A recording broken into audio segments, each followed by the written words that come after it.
can see the sun, I'm rising up, I feel the love now. Oh, it's in my vision. Oh, it's gonna take me a little while just to get my head around this moment. And this time it run. Hey guys, welcome back. I'm Tquita.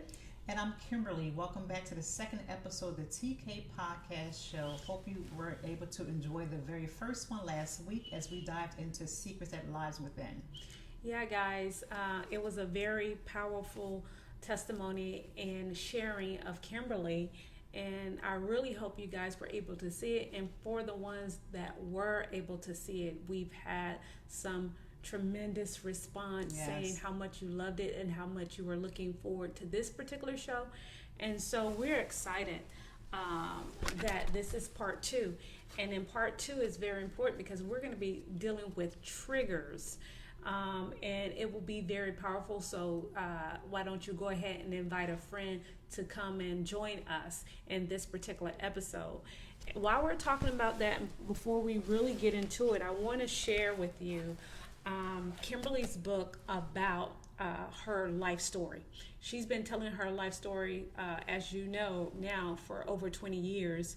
And her book is entitled, And Yet You Still Chose Me. And I'm mentioning her book because you might want to follow this story in detail. It is a lot of things that we didn't mention in part one and what we'll not mention in part two that is in the book. I mean, she really shares her story raw. And so you can go to Barnes & Noble, you can go to her website at KimberlyAray.com and find out a little bit more about her book, And Yet You Still Chose Me.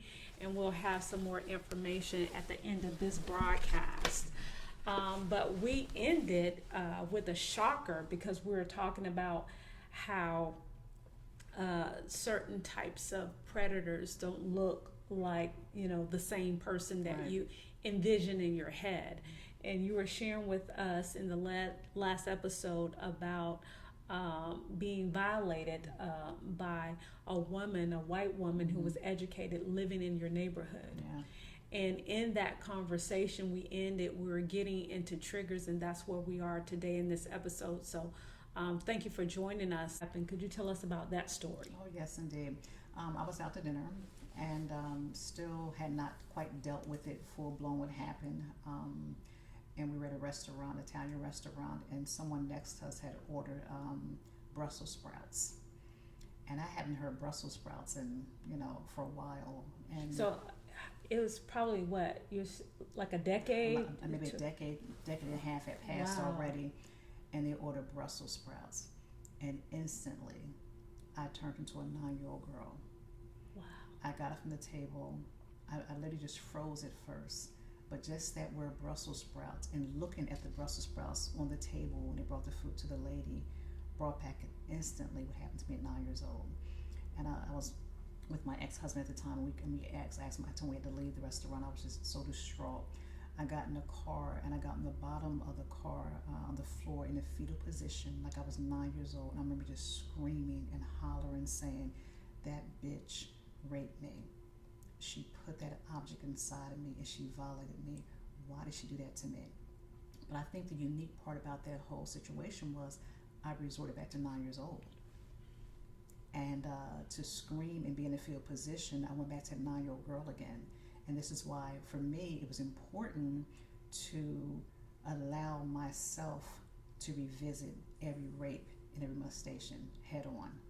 And very painful doing that, but it also made me to be whole who I am today, because there's no easy way of getting around that. What did you do after that? I went looking for a therapist.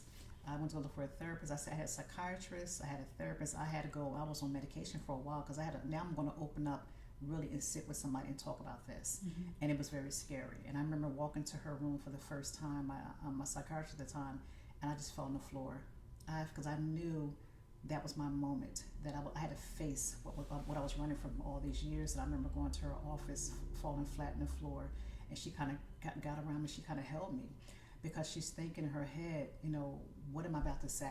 and I just came out with everything. I mean, I started from ground zero to what happened. It was a lot to How many years did you? Oh my gosh, I was in therapy for I was in I was in therapy for a very long time. Okay, so let's say, for instance, because I'm pretty sure people have questions when we're speaking of triggers.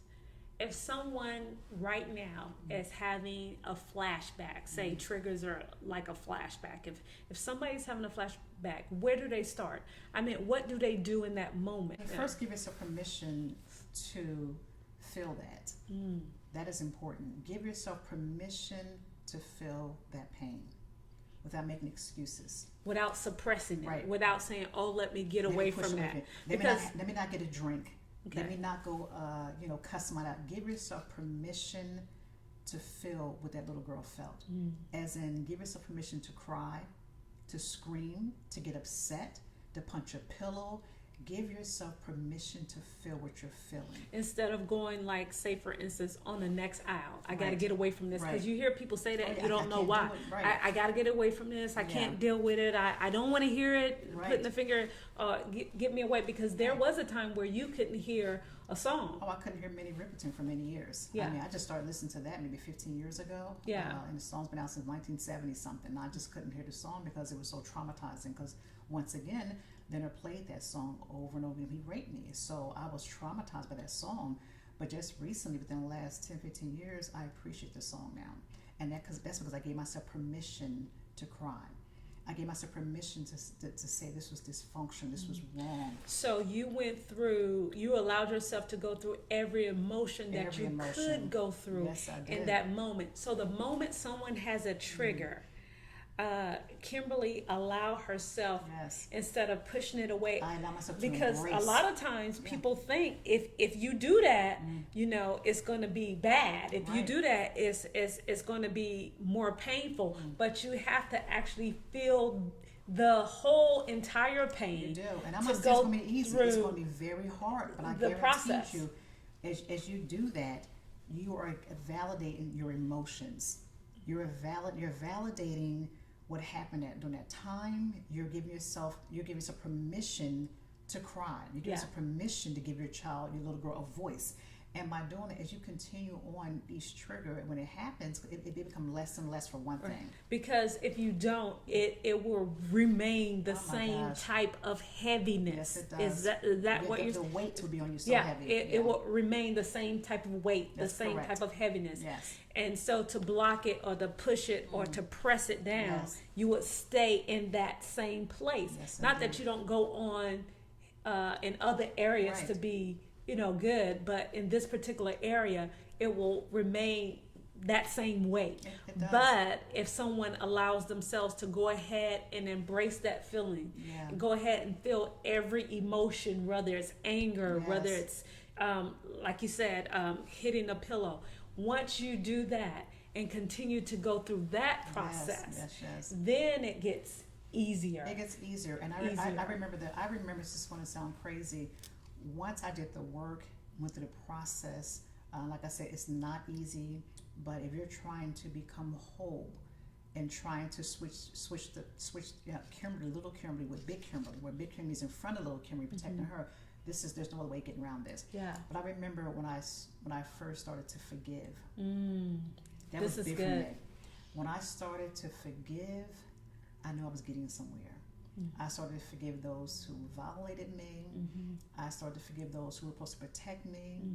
And most important, I started to forgive myself for not even talking about it for all those years. Wow. And that was big for me. And I knew I was becoming the woman God created me to be.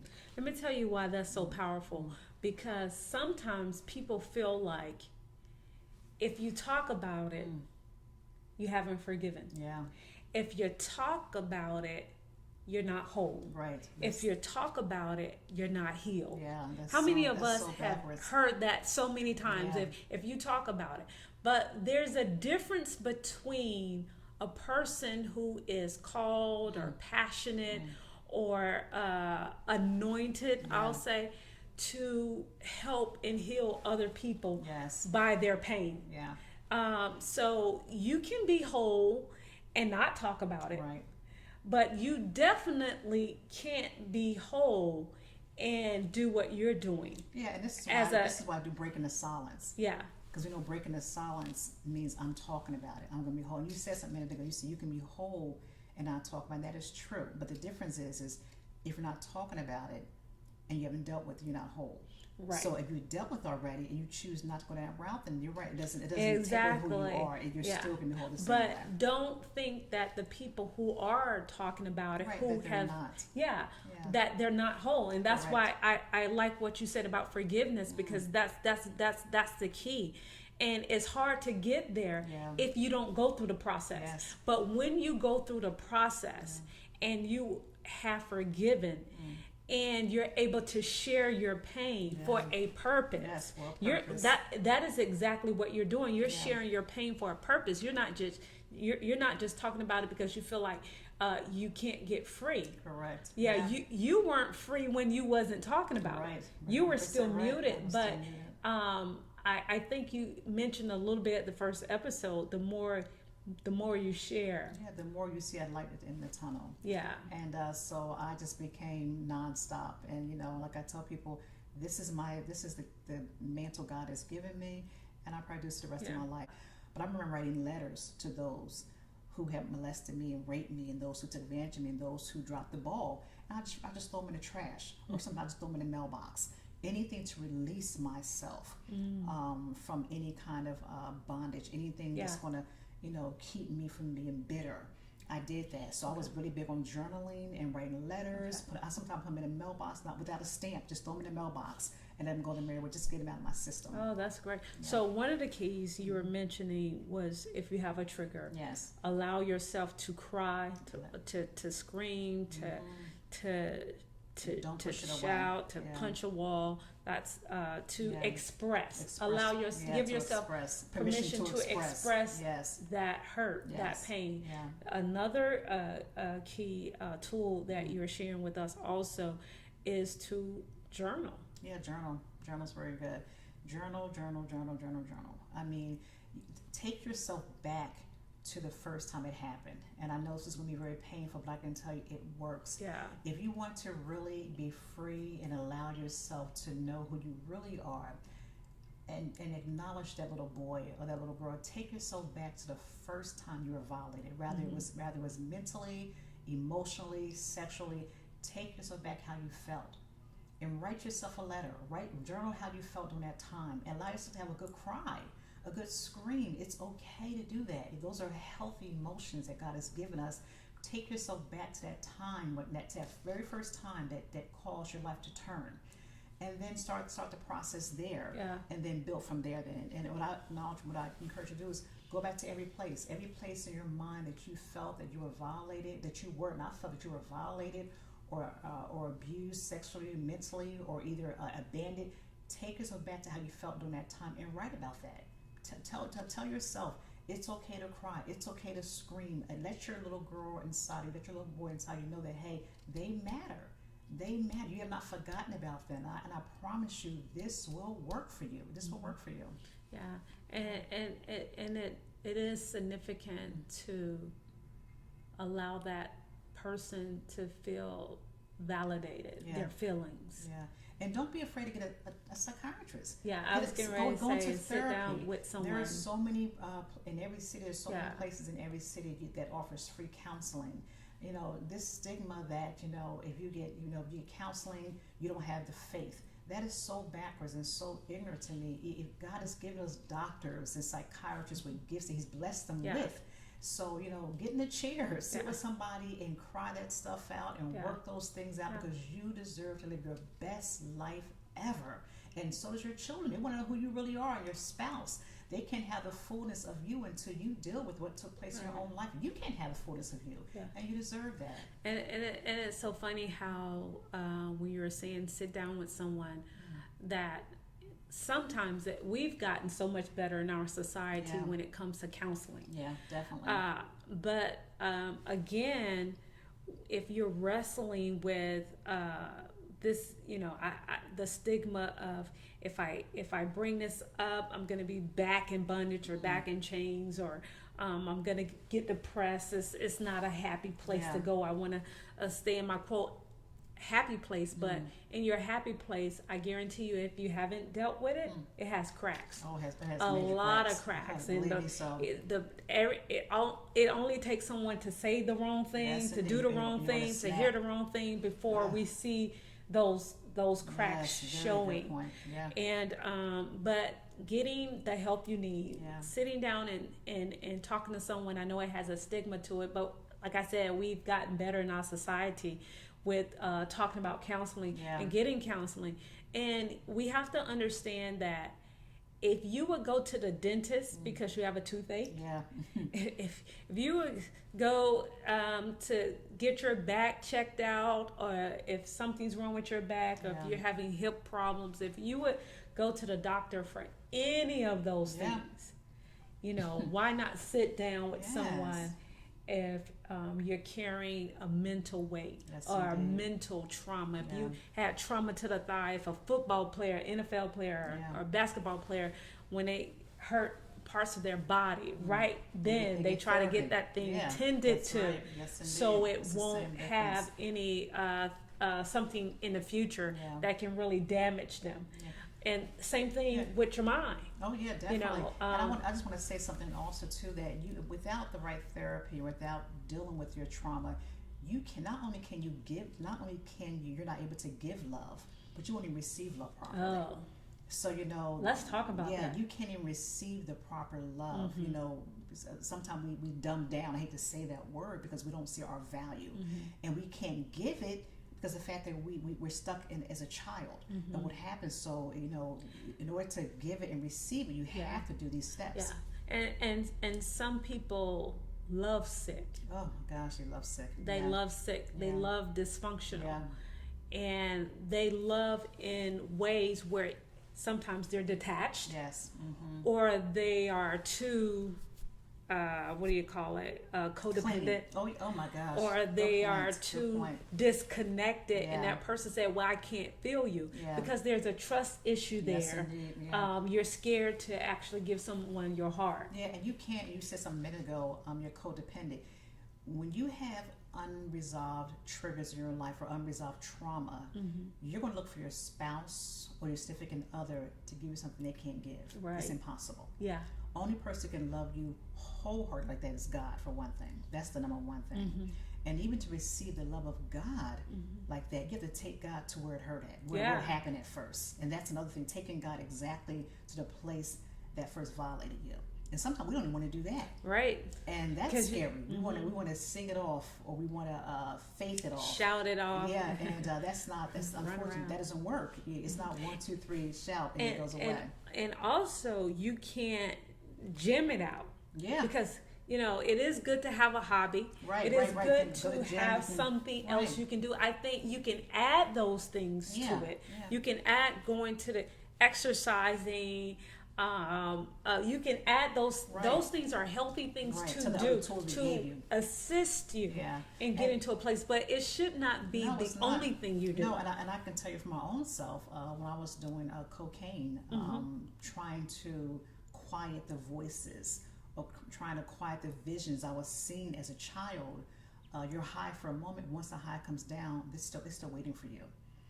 So you're either going to become a addict because you can stay high for so long, or else you have to deal with it. It's going to deal with you. So you look around our world now, you see so many people who are addicts now, either heroin addicts or meth, or either cocaine or crack. No one chooses to be on drug. No one says, "Hey, I'm going to wake up, I'm going to be on crack." There is an underlying issue here that they're dealing with. And see, that is the thing. When we don't deal with it, it's this fake hobby go on. And sometimes people are addicted to sex. If I can go there, they're addicted to sex, or they're addicted to other things, or pornography, whatever it may be, for that high. Yeah. But once the high goes back down, that issue is still not going nowhere. Yeah. So you're forced almost to deal with it head on. I'm glad you said that, because it goes back to being muted. Yes. I can't speak, but I can smoke. I can't speak, but I can drink. Yeah. I can't speak, so I'm gonna sleep with this person, that person. and they don't even realize No. a lot of times No. that that's what's going on, and, Right. and it doesn't mean that every situation No. this You is happening in every You won't be situation. satisfied though once you do it though. Yeah, you know what it is.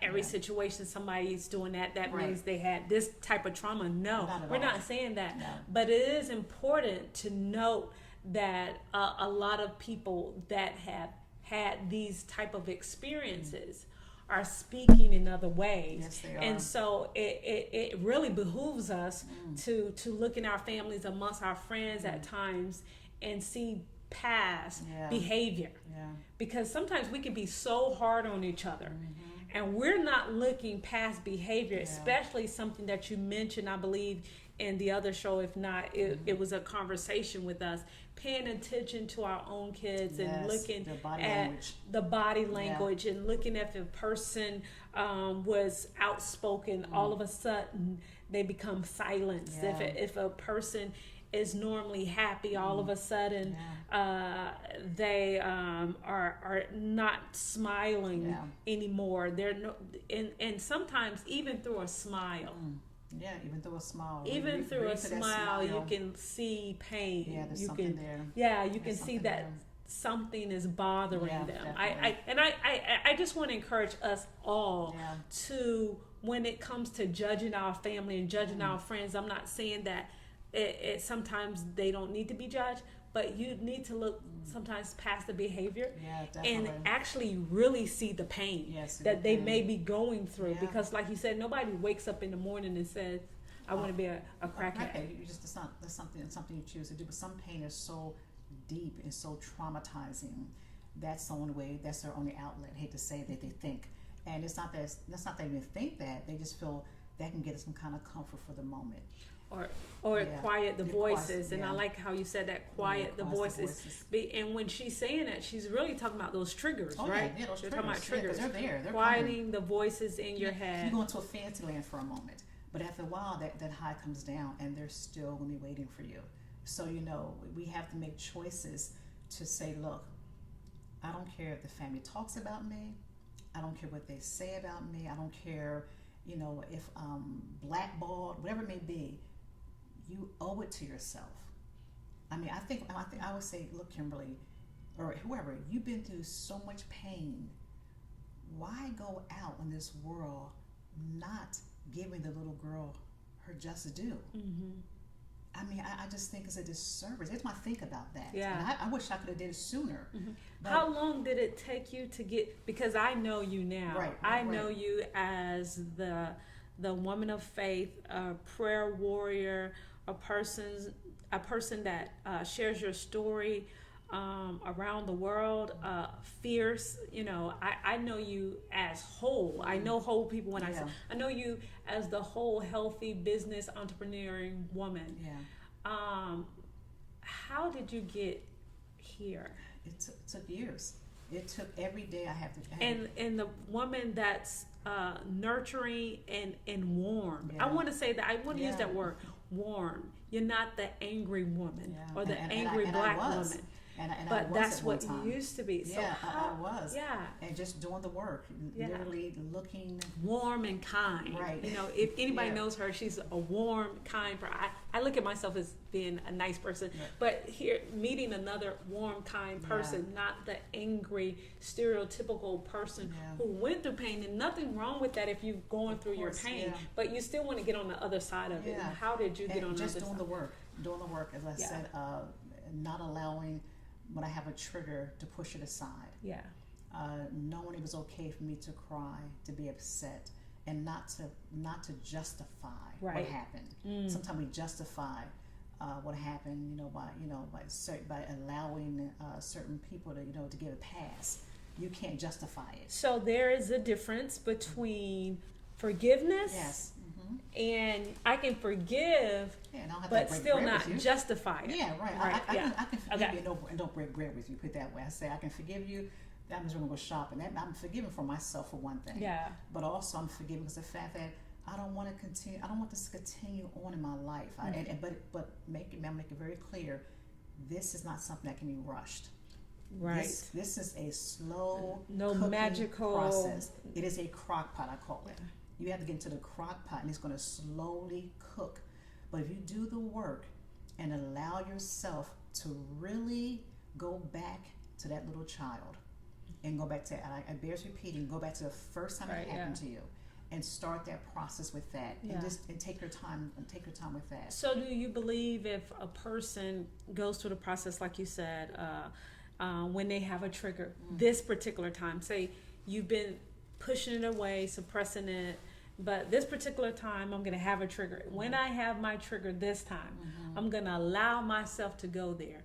Okay, now if I allow myself to go there, then what? Am I done now? Not at all. No. Okay. No, just celebrate that moment. Okay. Don't look for the next one. Just celebrate that moment. You know, when you have a trigger, it allow yourself to embrace that moment. You know, if you haven't given yourself enough to cry, allow yourself to cry. Okay, so when that happens, then you have them. You were mentioning less and less. Yeah, I haven't had. You was having them all the time before. Quite a bit. I mean, and quite a bit. That is key because this is very important. Yeah. So a lot of times when people are suppressing or pushing aside, they're constantly having them. So instead of me constantly maybe picking up a drink, or constantly smoking my whatever, or constantly doing whatever I do, with these cracks in the wall. Right. This time, if I allow myself to go through the process, you're not saying you won't have them again, but they won't be as frequent and as severe. And also get a good team around you. Yeah. You know, those who you can trust, those who you can confide in. Let them know you're about to go on this journey. Yeah. And it is a journey, It's a journey. It's a journey. You're going to go on this journey. So sometimes you might have good days. Sometimes it might be bad days. You might have highs and lows on the process of that. That's what the journey is. And, you know, get a good team around you who you can trust. And if you can't trust anybody else, of course, I definitely recommend getting to counseling. That's above anything else, getting to counseling. But then find somebody you can confide in. Because I remember coming out of counseling, I would call a good friend of mine. Every time I come out of counseling, I would call her and say, I made it. This is another day for me. I made it through. Yeah. Because when you're going through counseling, you're opening up those wounds, and they're not going to be pretty. They're not going to be pretty. They're going to be very painful. But just remind yourself that this pain is starting the process of really being whole. Right. Yeah. And ladies and gentlemen, viewers, I'll say this is actually what peace looks like. This is what peace looks like. This is what wholeness looks like. I want to say this by the grace of God. This is what forgiveness looks like. Yeah. A person can't go on this tour, this campaign, or have this gift of sharing if she's not in a good mental space. And you have to do your inside inventory. And this is what it looks like to have gone through that process. Yeah, and when I hear her talking and sharing about a lot of the difficult times, and this is off the broadcast, off camera, I mean, the heart is so pure and so genuine, and wishing and hoping everybody the best. Yeah, definitely. But understanding that this is her call for her to share to the world so that she can free some. You won't get all. But even in my wholeness, I'm still flesh. Yes. So I'm mindful that sometimes, and it doesn't happen often, depression might try to wake up with me sometime. And when that happens, I constantly would thrust myself in God's presence. And I say, God, just keep me close to you. Yeah. And it does pass. Right. But I'll be lying to say to you, hey, well, you never had another trigger ever. Right, that's not realistic for me. But I do know who my anchor is. Yes. And I know I can be naked with God. And God has restored me 100%. Yes. Even letting the hands of the therapist go, when I'm done with that part. I have a confidant in God. I'm not just trying to say preach. I'm not trying to say religion. Yeah. I have a faith. Feel personal. My personal relationship with the Lord is so hooked and synchroned with Him that it makes me smile every day and I can keep on going. So in sharing and talking about what happened, that's when the healing begins. That's when the healing begins. That's when the healing begins. Yeah. And so, like we said, and Kimberly, do you want to really speak to those viewers right now with anything else on your heart pertaining to triggers? I know you said sit down with someone, journaling, is one screaming, shouting, be in the moment. Yeah, I'll say. Yeah, just like what you said. I think with anyone who has triggers, rather it's from being sexual abuse, rather it's being from physical abuse to child, mental abuse, whatever it may be. I think it's very important to, find someone you can talk to and love yourself enough to love yourself enough to say you deserve to get the right help. You deserve to tell your story. You deserve to tell that child story within yourself. And I think it's unfair that we go on and not share that child's voice. I think you're going to help you become a better husband, a better wife, a better sister, a better you. And to live a whole life and be a productive person in this world, and you're just gonna, it's just gonna open up so many doors, opportunities for you. But most important, it's gonna help you to embrace love and to give love back when you deal with your past pains. Yeah, and like I said earlier, before we end our program, I believe it was 2 or 3 years ago, I purchased this book. I read it. And I read it for about, I think the first 5 pages, and then I closed it and I cried, and then I picked it up again because I didn't think I was going to be able to take it. I didn't think I was going to be able to read the book because you think that the episode that you saw from the beginning to this episode, part 1 and part 2, I mean, this right here, I mean, from beginning to end in detail. When I say in raw detail. So I didn't think I was going to be able to complete the book. I did cry, and everybody else that I know that have read this book, I shared it with my church at the time, and every testimony I heard, people were able to read it for a few minutes, and then they had to put it down and cry. And we picked it back up because we were curious of what was getting ready to happen next. She goes into detail from 3 all the way up to adulthood. All the way up to adulthood. You'll hear about the various stories that you have not heard in part 1 of The Secrets That Lies Within. And so if you want to really read her story, when I say this is a book to get so you can read the story in detail about her life, or if you know anybody that has read this story, had the book, ask them. You want to read it for yourself, and it is entitled "And Yet You Still Chose Me." How'd you come up with that? It's funny. I started writing this book years ago. Back in the early 90s. 98, 90. And I met my Aunt Sharon here in Indianapolis, when I was living in Indianapolis at the time, and she's a phenomenal writer. So we kind of collaborate together. And but prior to the title being birthed out, one day I was contemplating with God about my life and everything I've been through and the stuff I did and stuff I went through, and I was saying, God, and yet you still chose me. So, sometimes we look at people and say, you went through all that, you did all this, and look how your life was.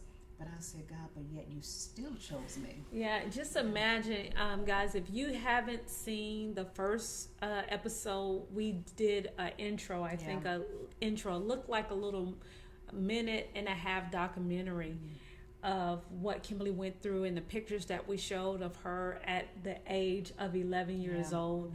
And then go back and then think about her sitting right next to me right now, us both being co-hosts of the Tquita and Kimberly podcast show, and listen to that title, and yet you still chose me. Because the best is yet to come, and he's not done with Kimberly yet, but we thank God that she's sharing her story for our first episode, our very first episode, part 1 and part 2. Yes. And we're so glad that you decided to join us today for the Tquita and Kimberly podcast show. And I hope you enjoyed it. And until next time. Send us your questions.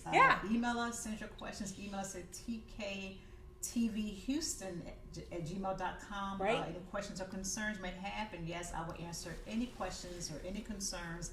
And leave your comments below as well, too. Yeah, leave your comments below. Text us. Follow us on YouTube. Not only click the YouTube channel, not only subscribe, but click the bell. Click the bell. Continue to follow us on Instagram and tell your friends about us. But until next time. That's it. See you next week. Take care. Bye bye.